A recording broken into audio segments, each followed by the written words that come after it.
We've had all kinds of plans to save the housing industry. That involves millions of dollars, and they base their plans on bad numbers.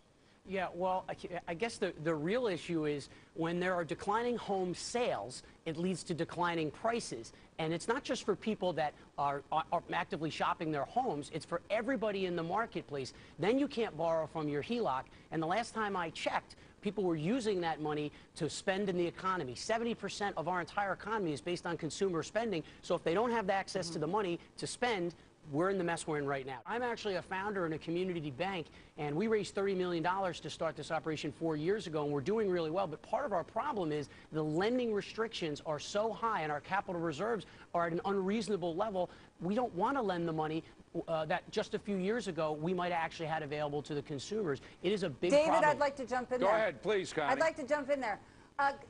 When you buy a house, it's unlike anything else. It has to do really with confidence, and it's also very emotional. You need to be confident and secure, not just in the near term, but in the long term. And with so much going on, and also with the messages being delivered in a dramatic way, a very scary way.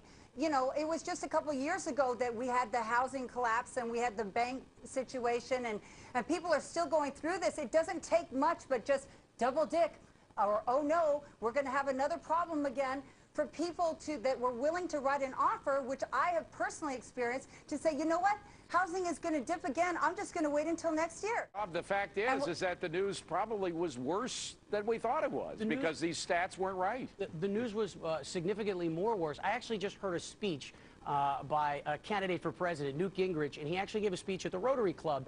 And what he said was, America's been living on borrowed dollars for too long, and unfortunately, we got ourselves into this mess by allowing people to purchase homes that really shouldn't have been purchasing homes to begin with.